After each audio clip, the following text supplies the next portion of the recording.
Hola mi gente, ¿cómo están? Espero que estén espectacularmente bien. Bienvenidos nuevamente a Con Sabor a Café, nuestra serie Coffee and Crime.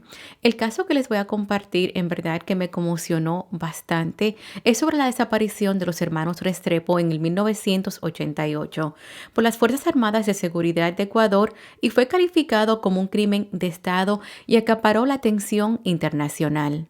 Gracias a Mali Rivas de Ecuador por recomendarme este caso. Antes de comenzar, quiero invitarte a suscribirte al canal si aún no lo has hecho. Es totalmente gratis. Solamente tienes que hacer clic aquí abajito donde dice subscribe, el botoncito rojo y ya. Estás suscrito al canal. Asegúrate de activar la campanita de notificación para que YouTube te notifique, aunque a veces no lo hace, cuando subo videos en el canal. Pero subo casos todos los domingos a las 6 de la tarde, hora este de Estados Unidos. Bueno, señores, y ya, sin más, ¿qué tal si comenzamos con el caso de hoy?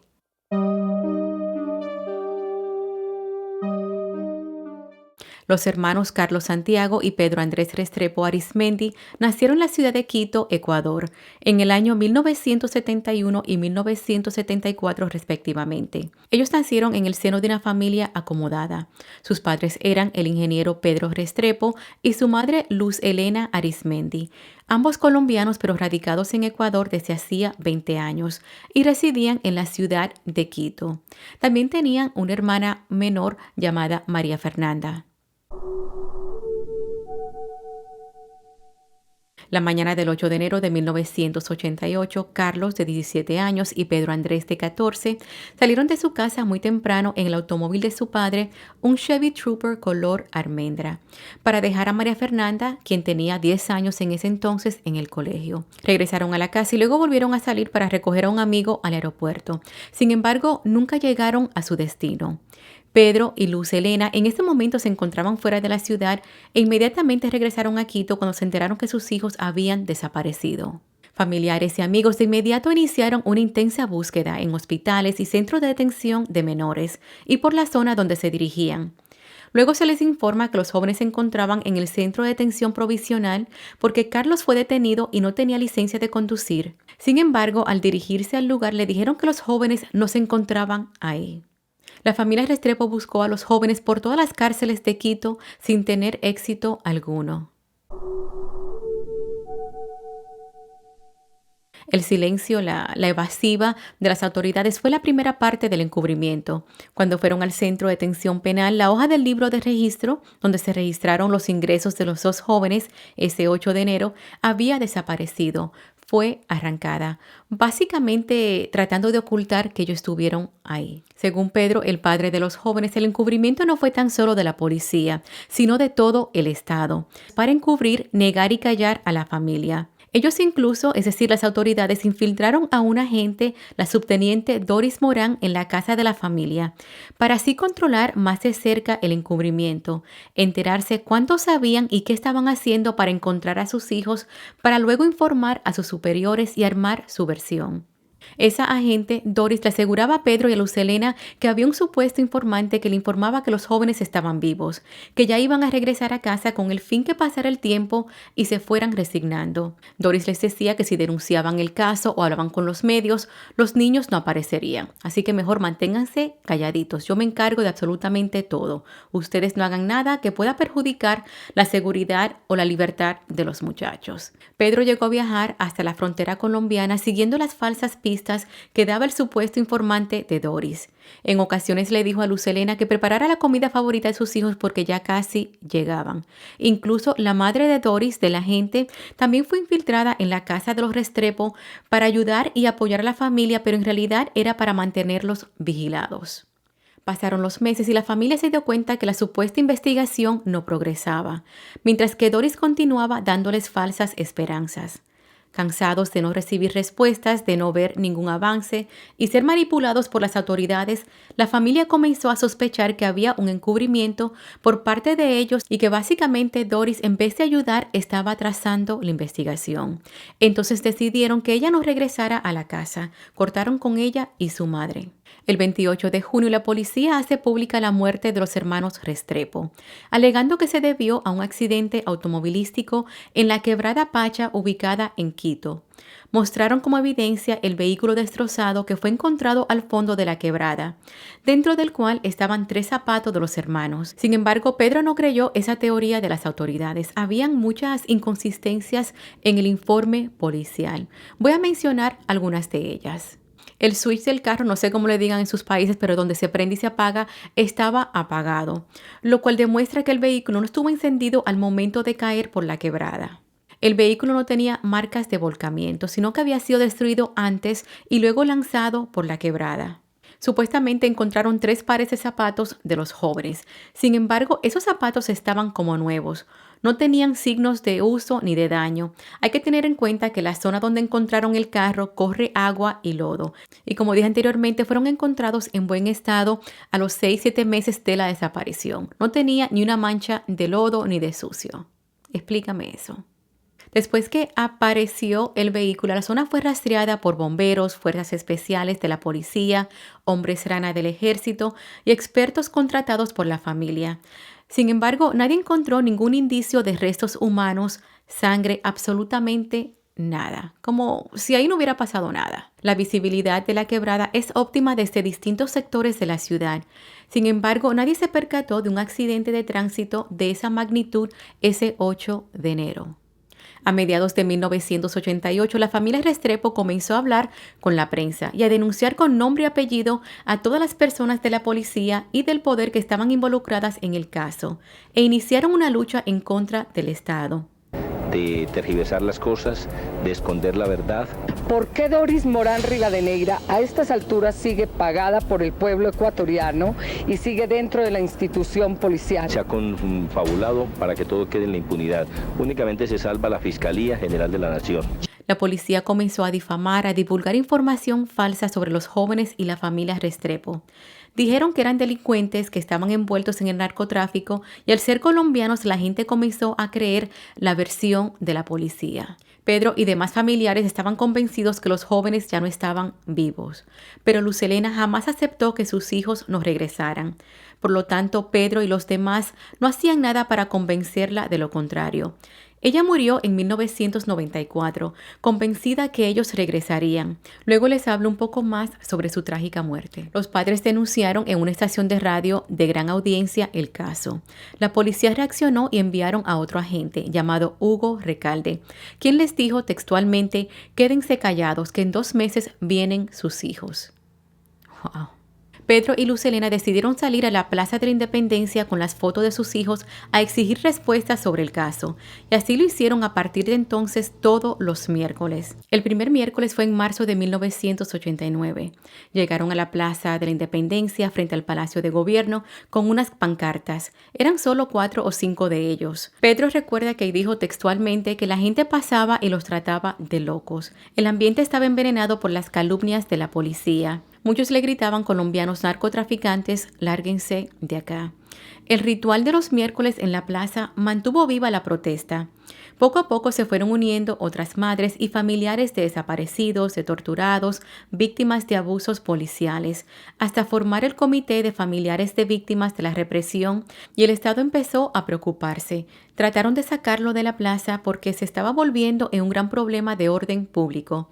A la familia Restrepo un día les llegó una orden de deportación con la excusa que como extranjeros no podían hacer manifestaciones ni criticar al Estado ni al gobierno. Inmediatamente Pedro contactó a la prensa para denunciarlos. Se hizo un gran escándalo que el Estado no tuvo otra opción que echarse para atrás. La persistencia de la familia consiguió que el caso se volviera muy mediático. Lograron que una comisión de investigación del Servicio de Inteligencia colombiano, el DAS, viajara a Ecuador. Luego de hacer las pesquisas, entrevistar testigos, los investigadores regresaron a Colombia y presentaron el informe a su superior. El informe corroboraba lo que la familia ya sospechaba. La Policía Nacional de Ecuador era responsable de la desaparición de los menores y el supuesto accidente automovilístico había sido un montaje. La Comisión Internacional de Derechos Humanos presenta el informe ante el presidente de Ecuador de ese entonces. Eso fue tremendo escándalo a nivel internacional. Ya para cuando se descubrió todo eso, el presidente que estaba en el poder cuando desaparecieron los hermanos Restrepo, se llamaba León Febres, no estaba en el gobierno. Entre 1984 y 1988, León Febres Cordero fue presidente de Ecuador. A principios de los 80 surgió un grupo guerrillero llamado Alfaro Vive Carajo. Febres entonces creó un grupo policial clandestino llamado Servicio de Investigación Criminal o SIC con la intención o excusa de combatir el narcotráfico y la guerrilla. Ese grupo especial se podía desplazar por cualquier parte del país sin tener que reportarse a las autoridades locales y le daba carta blanca a todo tipo de abusos. Comenzaron las desapariciones y ejecuciones. Todos los que no estaban de acuerdo con el régimen eran enemigos y misteriosamente desaparecían. El caso de los hermanos Restrepo tomó mucha notoriedad. Obviamente la policía y el gobierno trató de callar a muchos testigos. Un sargento que iba a declarar sobre lo que le ocurrió a los jóvenes sufrió un accidente automovilístico junto a otro testigo y ambos murieron mientras iban camino al Ministerio Público a dar su declaración. Luz Helena se había destacado por una intensa lucha reclamando justicia por la desaparición de sus hijos. Organizaba marchas e incluso se enfrentó a las autoridades. Sin embargo, en julio de 1994 salió con su hija menor de fin de semana. Cuando regresaban, tuvieron un accidente automovilístico en el que ella pierde la vida en la misma carretera que los otros dos testigos tuvieron el accidente y también fallecieron. ¿Casualidad? ¿Quién sabe? Afortunadamente, María Fernanda, a pesar de estar gravemente herida, sobrevivió. Yo no descansaré como madre hasta ver justicia. Imagínate el sufrimiento de la familia de Pedro, de primero perder a sus dos hijos, luego a su esposa, casi pierde a su hija, de una forma tan trágica.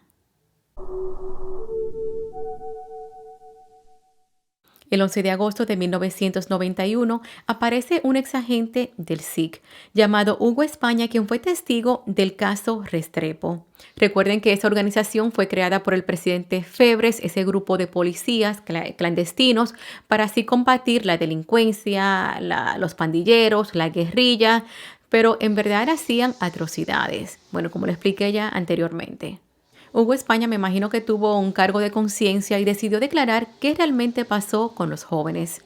Dijo que esa mañana del 8 de enero, los muchachos fueron detenidos ilegalmente por la Policía Nacional y fueron llevados al Servicio de Investigación Criminal donde él trabajaba. Él recibió orden del sargento Guillermo Llerena de aislar a los menores. Luego, el sargento le ordenó que le llevara al mayor de ellos, es decir, a Carlos. Una hora después lo devolvió gravemente herido. El muchacho no se podía ni mantener en pie. Dijo que los menores fueron torturados por varios días por miembros del SIC. Carlos, de 17 años, falleció a causa de las torturas. Los agentes le pusieron una bolsa plástica llena de gas lacrimógeno en su cabeza. Luego lo golpearon fuertemente en el estómago, ahogándolo. Esto agravó el ataque de asma que tenía en ese momento y falleció. El hermano menor, Pedro Andrés, de 14 años, fue asesinado días después para eliminar al único testigo del crimen. Su padre asegura que el segundo asesinato fue una decisión política en las más altas instancias del gobierno, para que nunca se supiera lo ocurrido. Según Hugo, el 11 de enero, otros dos agentes recibieron la orden de llevar 2 bolsas negras a la laguna de Yambo en Cotopaxi. Cuando llegaron a la laguna, abrieron las bolsas y las llenaron de piedras y arena. Dentro de las bolsas había el cuerpo de 2 personas gravemente heridos. Luego fueron lanzados a la laguna en el lugar ordenado por el sargento Llerena. Donde retiramos 2 fundas. Las personas que nos entregaron luego las fundas en Guapolo fueron ellos. ¿Quiénes? Estos 2 agentes. ¿De la DEA? Sí, estos nos entregaron las fundas. Él asegura que eran los hermanos Restrepo. Durante años se buscaron sus cuerpos en esa laguna, pero nunca fueron encontrados. Como era de esperarse, luego de esa declaración, Hugo comenzó a recibir amenazas de muerte e intentaron asesinarlo en múltiples ocasiones. Obviamente querían callarlo. El 16 de agosto de ese mismo año se dicta la orden de detención en contra del exagente Hugo España por complicidad del caso de los hermanos Restrepo.